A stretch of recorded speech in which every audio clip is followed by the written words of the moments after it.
የተወዳችሁ የሰዎቻችን ኦርቶዶክሳውያን እንዴት አላችሁ? እንዴት ቆያችሁ? እንዴት ሰነበታችሁ? የሐሮስ 2 ተጀምሯል። በቀጥታ ወደ መረጃዎቻችን ነው የምናመራው። በቅድሚያ እንግዲህ የምናስደምጣችሁ ዛሬ እንግዲህ ከያዝነው መረጃ መካከል ይሄ በዓለ 50 እንደደረሰ እናውቃለን። በዓለ 50 ማለት ርደተ መንፈስ ቅዱስ ወይም መንፈስ ቅዱስ የወረደበት ነው። ክርስቶስ ከተነሳ በኋላ ያለው 50 ቀናት ተቆጥሮ 50ኛው ቀን በዓለ 50 ይባላል። ምክንያቱም ባረገ በ10ኛው ቀን መንፈስ ቅዱስ ልኮላቸዋል።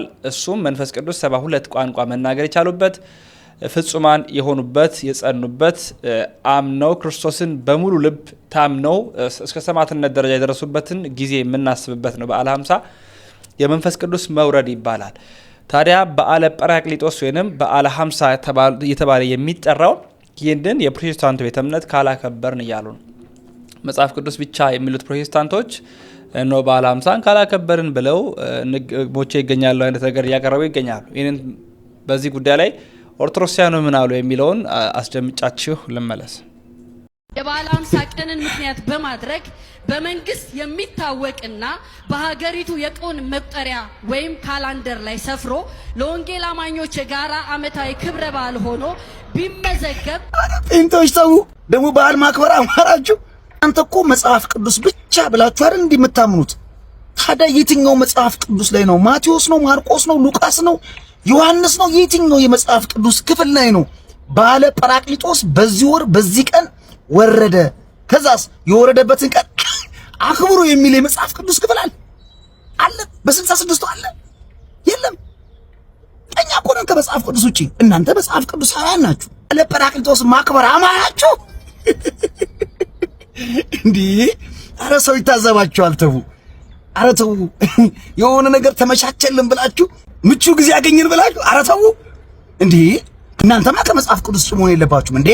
በፍጹም ቀን ሁሉ የኢየሱስ ነው። ከወር እስከ ወር የኢየሱስ ነው። ከዓመት እስከ ዓመት የኢየሱስ ነው። በነገራችን ላይ ጌታችን መድኃኒታችን ኢየሱስ ክርስቶስ በዚች ስንዱ ሆኖች ቤተክርስቲያን 9 አበይት በዓላት አሉት እኮ። መጋቢት 29 ጽንሰቱ፣ ታኅሳስ 29 ቀን ልደቱ፣ ጥር 11 ጥምቀቱ፣ ከዛ ይቀጥላል ሆሳና፣ ስቅለቱ፣ ትንሣኤው፣ እርገቱ፣ ጰራቅሊጦሱ። ጌታችን አምላካችን መድኃኒታችን ኢየሱስ ክርስቶስ በተነሳ በ50ኛው ቀን ለሐዋርያት የላከላቸው መንፈስ ቅዱስ ጰራቅሊጦስን ቤተክርስቲያን ታከብራለች። ባረገ በ10ኛው ቀን ማለት ነው። ቀን ይሰጠን፣ ካላንደር ይዘጋልን፣ እኛም አደባባይ ላይ ወተን ማለት አማረን አላችሁ እኮ። እንዳትጣሉ፣ በብዙ ነገር አትስማሙ። አሁን ደግሞ በዚህ ትጣላላችሁ። ይቅርባችሁ። ለምሳሌ በጋሻው ከርክሞና አስተካክሎ ፓስተር ያደረገው ሸዋ ፈራው ደሳለኝ እንዲህ ብላ ነበረ። በዓል ነው። ሰኞም በዓላችን ነው፣ ማክሰኞም በዓላችን ነው፣ ሮብም በዓል ነው፣ ሐሙስም በዓል፣ አርብም ቅዳሜም እሁድም በዓላችን ነው። ባይዘ እኛ ዓመቱም በዓላችን ነው፣ ዘመኑ ሁሉ በዓላችን ነው። ምክንያቱም በጌታ በኢየሱስ ምሕረት አግኝተናል። የተማረ ሰው ደግሞ ቀን ቆጥሮ ዓመት ጠብቆ በዓል አያከብርም። ሲነጋ እንኳን አደረሰህ ለዛሬው ቀን ነው የምንባባለው። ዓመት ጠብቀን የምናከብረው ድፎ ዳቦ የምንጋግርለት ኢየሱስ የለም እኮ። ሸዋፈራው ደሳለኝ እውነቱን እኮ ነው። ከወር እስከ ወር ኢየሱስ ድፎ ዳቦ የምንጋግርለት፣ ጠላ የምንጠምቅለት፣ ዶሮ የምናድለት፣ ሙክት የምንጎትትለት በዓል የለንም ብሏችሁ፣ እናንተ ደግሞ ጰራቅሊጦስን ካላከበርን ብላችሁ 4 ኪሎ ደጅ እየጠናችሁ ነው። ዘማሪዎቻችሁ ጋር ከመመናናችሁ ከተጣላላችሁ ታው። ዘማሪው ምን አለ? ይኸው ሰኞ ኢየሱስ፣ ማክሰኞ ኢየሱስ፣ ሮብ ኢየሱስ፣ ሐሙስ ኢየሱስ፣ ዓርብ ኢየሱስ፣ ቅዳሜ ኢየሱስ፣ እሁድ ኢየሱስ፣ ሁልጊዜ ኢየሱስ፣ 1 እስከ 30 ኢየሱስ። ስለዚህ መጽሐፍ ቅዱስ ላይ የትኛውን ቦታ ጰራቅሊጦስ የወረደበትን ቀንና ዓመተ ምሕረት ወር አይናገርም። ስለዚህ ማክበር የለባችሁም። ከመጽሐፍ ቅዱስ ውጪ መሆን ስለሌለባችሁ ነው። ለእናንተ ብዬ ነው። ደግሞ ከዩ ጭፋ ጋር እንዳትጣሉ ብዬ ነው። እዩ ጭፋ አባቴ ምን አለ? እኔ ሰበር ዜና አለኝ። 19 የገብርኤል ሳይሆን የኢየሱስ ነው። 21ም የጌታ ነው። 27ም የአምላኬ ነው። 11ም የኢየሱስ ነው። የቀኖችን ጉዳይ ለኛ ተውልን፣ አይመለከታችሁም፣ ትጣላላችሁ። በመጨረሻም አንድ መዝሙር ገብዣችሁ ፕሮግራሜን ጨርሳለሁ። አብራችሁን ስለቆያችሁ አመሰግናለሁ። ይህን ቪዲዮ ሼር፣ ኮፒ ሊንክ በማድረግ እንድትተባበሩኝ በአክብሮት ጠይቃለሁ። ቀን 1 ኢየሱስ፣ ቀን 2 ኢየሱስ፣ ቀን 3 ኢየሱስ ወሩ ሙሉ ኢየሱስ። ጌታ ሲያርግ ሐዋርያት ህይወት ነው ትርጉም ያጣችባቸው። ማለት ወዴት ነው የሚሄዱት? ህይወት አቁመዋል። ለ3 ዓመት ከሱ ጋር ነው የሚያድሩት እና በጣም ከሱ ጋር ተቀራርበዋል፣ ይወዱታል። እሱም ፍቅር አሳይቷቸዋል። የወደዳቸውን እስከ መጨረሻ ወደዳቸው ይላል። እግራቸውን አጥቦን የተሰናበታቸው። ስለዚህ እያዩት ወደ ሰማይ ሲያርግ ለሐዋርያት በጣም ከባድ ነበርና ግራ ገብቷቸው ቆመው እያለ መላእክት መጥተው ኃይል እስክታገኙ ድረስ በኢየሩሳሌም ቆዩ፣ ክርስቶስ ከእናንተ ተለይቶ ቆሞ ለመሄድ አትችሉም፣ አቅም የላችሁም፣ ስለዚህ ኃይል የሚሰጣችሁን መንፈስ ቅዱስ እስክታገኙ በኢየሩሳሌም ቆዩ ተባሉ። ለ10 ቀን ያህል እየጸለዩ እየተጉ በመካከላቸው ድንግል ማርያምን አድርገው ጸሎት እያደረጉ ቆዩ። በ10ኛው ቀን ጌታ ከተነሳ በ50ኛው ቀን ማለት ነው፣ ድንገት ከቀኑ 3 ሰዓት ላይ እንዳውሎ ነፋስ ያለ ድምፅ ተሰማ። በእሳትና በነፋስ አምሳል መንፈስ ቅዱስ ወረደላቸው ማለት ነው። ቤቱ ተናወጸ።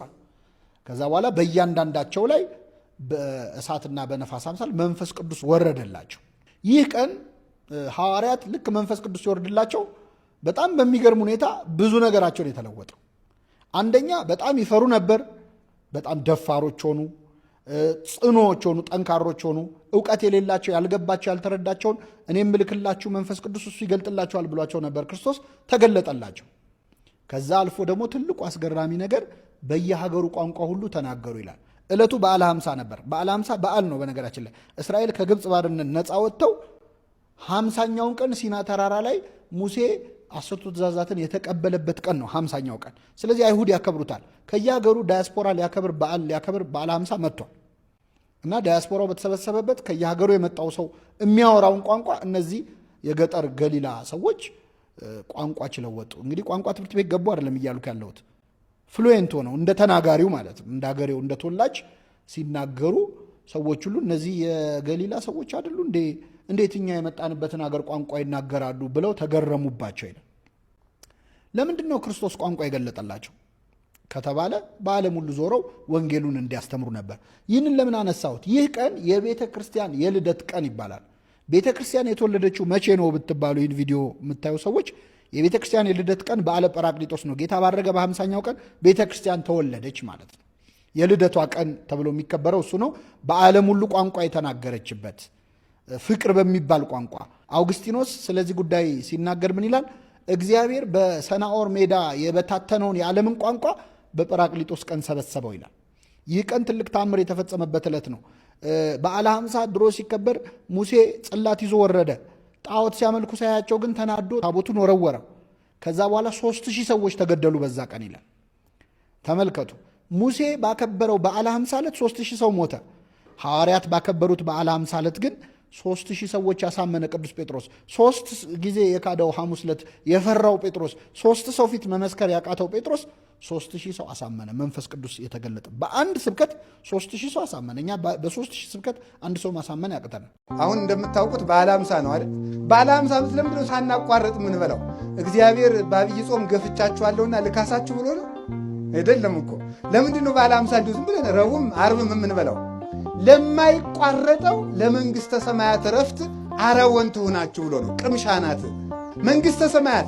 ፀሐይ፣ ጨረቃ፣ ከዋክብትን የማትፈልግ ብርድ የሌለባት፣ ረሃብ የሌለባት፣ ከገቡ መውጣት ካገኙ ማጣት የሌለባት፣ አንተ ትልቅ ሰው ነህ በላይ ቁጭ በል፣ አንተ ትንሽ ሰው ነህ በታች ቁጭ በል የማይባልበት፣ አንተ ንጹሕ አልለበስክም፣ አንተ ንጹሕ ለብሰሃል የማይባልበት፣ አንተ የገሌ ዘር ነህ፣ አንተ የነገሌ ዘር ነህ የማይባልበት፣ አንተ ሊቅ ነህ፣ አንተ ደንቆሮ ነህ የማይባልበት፣ አንተ ሹም ነህ፣ አንተ አልተሾምክም፣ አንተ ባለጸጋ ነህ፣ አንተ ድሃ ነህ፣ አንተ ተምረሃል፣ አንተ አልተማርክም የማይባልበት እኩል ሰው ሁሉ ክርስቶስን መስሎ ወይ ከውኑ ተመልከቱ፣ ለሃን ተመልከቱ፣ አሃደ መሬተ ለሃዱ ኖላዊ፣ ለአንድ እረኛ ለክርስቶስ አንድም መንጋ የምንሆንባት ወይ ወሀገራት ዘይትፈቅድ ተመልከቱ፣ ፀሐይ ወርሃ ያብር ሁላቲ ያች ሀገር አለ። ተመልከቱ፣ ፀሐይን አብሪልኝ፣ ጨረቃን አብሪልኝ፣ ከዋክብትን ድመቁልኝ የማትል ክረምትና በጋ፣ በጋና ክረምት፣ መዓልትና ሌሊት፣ ብርድና ሐሩርና ቁር የማይፈራረቁባት፣ ደዌና ጤና የሌለባት፣